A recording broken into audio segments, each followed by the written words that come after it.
No, sir, I will not abandon my tank. My gun is still working. I'll get these bastards. Fire! आज हम analyse करने जा रहे हैं एक ऐसी फिल्म के ट्रेलर को जो सिर्फ एक वॉर फिल्म नहीं है बल्कि एक रियल लाइफ हीरो की अनटोल्ड स्टोरी है जिसने नेशन के लिए अपनी जान सैक्रिफाइस कर दी। मैं बात कर रहा हूँ सेकंड लेफ्टिनेंट अरुण खेत्रपाल की बायोपिक 21 की। ये ट्रेलर सिर्फ एक्शन सीक्वेंसेस या इमोशनल मोमेंट्स का कॉम्पिलेशन नहीं है बल्कि ये एक डीप इंसाइट देता है उस साइकोलॉजी में जो एक सोल्जर को बैटलफील्ड में मोटिवेट करती है। इस वीडियो में हम बाय समझेंगे कि 21 का ट्रेलर इतना पावरफुल क्यों है, डायरेक्टर श्रीराम राघवन का विजन क्या है और क्यों ये फिल्म इम्पोर्टेंट है। सबसे पहले कॉन्टेक्स्ट समझना इम्पोर्टेंट है। फिल्म का नाम 21 क्यों है?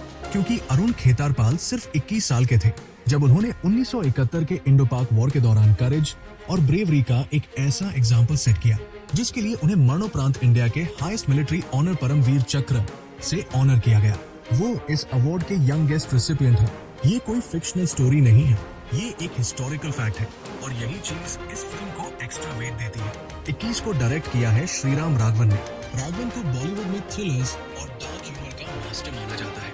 उनकी पिछली फिल्म्स अंधाधुन, बदलापुर जैसी फिल्में प्रूव करती हैं कि वो एक स्टोरी को अनकन्वेंशनल वेज में प्रेजेंट करते हैं। एक और बायोपिक में उनका आना इंडिकेट करता है कि ये सिर्फ जिंगोइज्म नहीं होगी बल्कि ह्यूमन ड्रामा और रियल लाइफ कॉन्फ्लिक्ट पर फोकस करेगी। अगस्त्य नंदा लीड रोल में है। ये उनका थिएट्रिकल डेब्यू है। ट्रेलर में उनका ट्रांसफॉर्मेशन इम्प्रेसिव है। रॉ एनर्जी, डिटर्मिनेशन और एक यंग कैडेट की इनोसेंस क्लियरली दिखती है। धर्मेंद्र जी उनके ग्रैंडफादर के रोल में है। जयदीप अहलावत एक की रोल में है। उनका स्टेटमेंट शो करता है कि फिल्म एनिमी की रिस्पेक्ट को भी एक्नॉलेज करती है। ट्रेलर ओपन होता है नेशनल डिफेंस एकेडमी के सीन्स से। अरुण खेत्रपाल कॉन्फिडेंट वॉइस में डिक्लेयर करते हैं, अगला परम वीर चक्र में लेकर आऊंगा अपनी रेजिमेंट के लिए। ये डायलॉग सिर्फ स्वैगर नहीं है, ये एक यंग ऑफिसर का अनवेवरिंग कमिटमेंट है। वॉर के केओस के बीच ट्रेलर अरुण की लव स्टोरी की एक स्वीट ग्लिम्स देता है। ये कॉन्ट्रास्ट इम्पोर्टेंट है। ये शो करता है कि सोल्जर्स भी ऑर्डिनरी लाइव्स, ड्रीम्स और रिलेशनशिप्स रखते हैं जिन्हें वे नेशन के लिए लीव कराते हैं। सबसे मूविंग मोमेंट तब आता है जब अरुण अपनी माँ को वॉर पर जाने की न्यूज देते हैं। एक टिपिकल माँ की फियर के बजाय उनका रिस्पॉन्स आता है शेर की तरह लड़ना। ये सीन इंडियन मदर्स की स्ट्रेंथ और पैट्रियोटिज्म को सिंबलाइज करता है। ट्रेलर का पीक पॉइंट एक्शन सीक्वेंसेस है। 21 1971 के बैटल ऑफ बसंतर पर फोकस करती है। अरुण खेत्रपाल 17 पूना हॉर्स रेजिमेंट में एक टैंक कमांडर थे। ग्राफिक्स और प्रोडक्शन वैल्यू बहुत हाई क्वालिटी के लगते हैं। ट्रेलर कल्मिनेट होता है अरुण खेत्रपाल के इमॉर्टल लास्ट वर्ड्स के साथ। जब उनके सुपीरियर ऑफिसर उन्हें बर्निंग टैंक को छोड़ने का ऑर्डर देते हैं तो अरुण का रिस्पॉन्स आता है, no sir, I will not abandon my tank. My gun is still working. We'll get these bastards.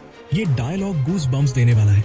वो फिल्म्स बॉलीवुड में बहुत बनी है लेकिन ये ट्रेलर कुछ डिफरेंट प्रॉमिस करता है। Focus on humanity. Shriram Raghavan की प्रेजेंस सजेस्ट करती है कि फिल्म सिर्फ गन फाइट्स पर डिपेंड नहीं करेगी। ये अरुण के इंटरनल कॉन्फ्लिक्ट और सैक्रिफाइस के ट्रू मीनिंग पर फोकस करेगी जो एक बैलेंस्ड पर्सपेक्टिव प्रेजेंट करने की अटेम्प्ट है। ये फिल्म यंग जनरेशंस के लिए एक इम्पोर्टेंट लेसन है। 21 साल की उम्र में अरुण खेत्रपाल ने अल्टीमेट सैक्रिफाइस दिया। ये फिल्म उनके लेगेसी को इमोर्टलाइज करेगी। Technical brilliance, cinematography, background score और VFX टॉप नॉच लगते हैं जो ऑथेंटिक विजुअल्स के लिए एक हाई बजट इन्वेस्ट शो करता है। 21 का ट्रेलर इंडिकेट करता है कि ये फिल्म सिर्फ एक एंटरटेनर नहीं होगी, ये एक इमोशनल रोलर कोस्टर होगी। श्रीराम राघवन का डायरेक्शन और स्ट्रॉन्ग कास्ट के कॉम्बिनेशन से ये फिल्म क्रिटिकली एक्लेम्ड भी हो सकती है। ये फिल्म इम्पोर्टेंट है क्योंकि ये पैट्रियोटिज्म के ट्रू मीनिंग को डिफाइन करती है जो सेल्फलेस एक्शन और अल्टीमेट सैक्रिफाइस से आता है। हमें थिएटर में जाकर इस अनटोल्ड स्टोरी को सपोर्ट करना चाहिए। आप 21 के ट्रेलर के बारे में क्या सोचते हैं? क्या आप एक्साइटेड हैं इस फिल्म के लिए? कमेंट सेक्शन में मुझे जरूर बताएं। Thank you for watching. मिलते हैं अगले वीडियो में।